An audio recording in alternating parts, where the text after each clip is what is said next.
Hi, Scott. ROCKFILE back with another podcast review. Going to talk about the new Voyagers update for No Man's Sky.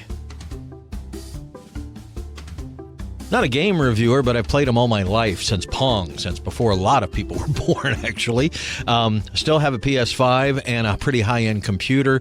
Tend to play on the PS5 more because, well, I've got a 65-inch, very nice TV with 4K HDR and has that nice gaming input. But anyway, I have been playing No Man's Sky since the days it first came out on the computer and then on the PlayStation 9 years ago.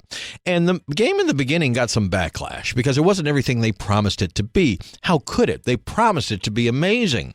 Well, it's finally gotten there, actually. Over the years, No Man's Sky would be one of those games that I keep on my hard drive, and I just go play it every once in a while. Every time there's a new update, and they would do the new missions where everybody gets together and tries to do one thing at the same time, and it's time limited, and you get a ship out of it or something cool. I would do those things, but then I would log out of the game and not come back for like a year or more. And it was always fun to get back into it and see how the graphics had changed or how some of the gameplay had changed. But honestly, it's not a game I just go to every night. I tend to be more of a casual gamer, turn-based stuff. I like turn-based strategy games, XCOM. I like base-building games like Dungeon Keeper and Evil Genius 2. Play those a lot at night before bed. Civilization games, things like that. But every once in a while, I'll play something like a Tomb Raider or a role-playing game. There's a couple out there that I really want to play now.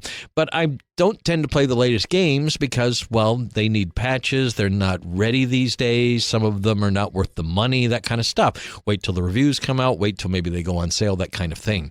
I don't understand why people have to have a new single-player game the day it comes out. Unless it's your favorite game series, wait till it's on sale or they add the DLC or whatever. Wait till the reviews come out, something. Anyway, long story short, I bought this at the beginning because it was cheap.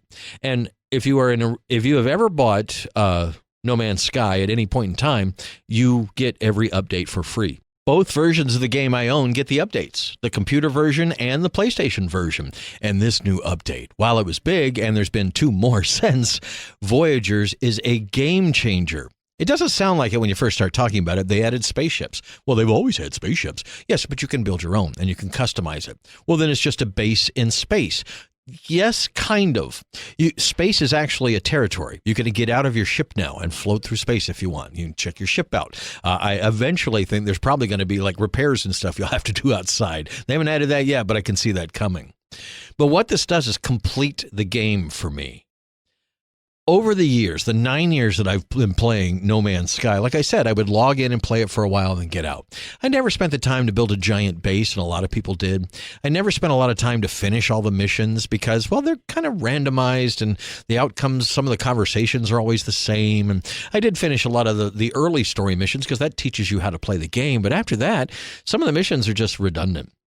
Well, they've added more planets, more variety in the planets, more missions. You can now put a computer on this new Corvette that you build that will give you missions within the system, local missions. They're different. There was one you had to milk some animals, which was a new thing. I haven't tried that yet. But also what you get, the bonuses, whether it's nanites or money or technology.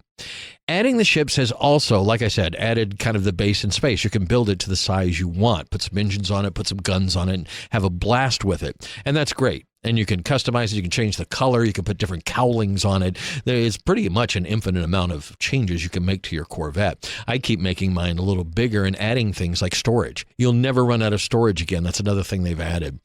One of the things they've added with the ships is salvageable scrap.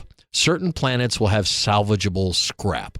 When you find that, go get those immediately. You won't get these until after you get the Corvette. And I'll tell you how to do that in just a second. But anyway, long story short, the salvageable scrap gives you pieces to the Corvette, and they're worth anywhere from $150,000 to $700,000-800,000 to 1.8 million credits. So looking for these things is very lucrative because if you don't use them for your ship, you can sell them and make that money and then buy what you really want. No Man's Sky was the first game where you start out on a planet, you do some missions to learn how to craft stuff, and then you find a ship, and you craft stuff to fix the ship, and then you take off. And as the game goes, you, in one screen, get in the ship, take off from the planet, go into space, land on another planet, get out of your ship, and walk around with no loading screens. It's all, unless you warp to another universe, that's it, or another galaxy, if you will. Anyway, it's a fun game, but it's never had that glue that kept it all together. And a couple years ago, Starfield came out. Really want to play that game, but Microsoft decided to make it an exclusive for Xbox and such, and I've never played it.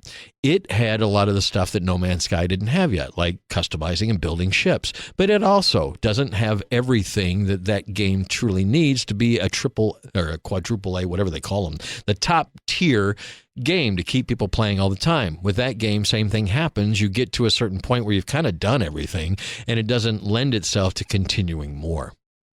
Well, adding the ships into what No Man's Sky has done, with everything else working so well, adding the ships closes the loop on what I need in a game to keep me playing. I have found that over the last week, I've played that game more than I've ever played it, because not only building the Corvette and upgrading the Corvette, but now I am building a giant base, because it's easy to get around between the teleportation things you can build on your ship, on the ground, in your base. You can teleport to any place you've been before. It's getting so much easier to play. And with a little more money in the bank and a little more just different ways to craft, different things to build, different things to do. They've added so much with this update. It's now the complete game, almost. I would like some really giant missions with a lot of NPCs to talk to, a lot of mysteries to solve. It really hasn't had that. Give me a Subnautica level, long-term mystery to solve. There have been a couple of those, but they were kind of generic in the beginning, and they kind of go back to that every once in a while in these updates they've released over the years. But now that we have the ships and we have all the other pieces, parts, now give me the big narrative storylines, if you can do that. That would be great. But other than that, I honestly have played hours and hours and hours. I've played probably 10 hours in the last week, and that's the most I've played any game in a long time. And I know that's not a lot for true gamers, but if you've had this on your hard drive and haven't rebooted it in a while, if you have it on your PlayStation and haven't played it in a while, download the latest updates. There's more than one. It's amazing. The planets are better. The physics are better. There's less bugs in the game. And I'm finding planets that nobody has ever found before. We can play this game for years and never find all the planets that are in the game. There's like 10 quintillion planets or something like that. It's insane. Anyway, just telling you that No Man's Sky has now, after 9 years, become the game that we all wanted it to be for the most part, and I'm spending a long time with it and had to tell you about it. So give it a try if it sounds like your cup of tea. It's still kind of a survival game. It's still kind of a building game, and it's still kind of bare bones in certain ways, but there's so much more to it now, and I'm having so much fun with it now, more than ever before. So enjoy it. Build your new Corvette and have a fun time with the new Voyagers update, No Man's Sky. Scott, I'm ROCKFILE. More podcasts are on the way. I'll get back to movies and stuff that I know a little bit more about, but I do love games, and you should be playing No Man's Sky. If you've ever given it a try and thought just wasn't your cup of tea, might be now. Please like, share, and subscribe, and have a spectacular day.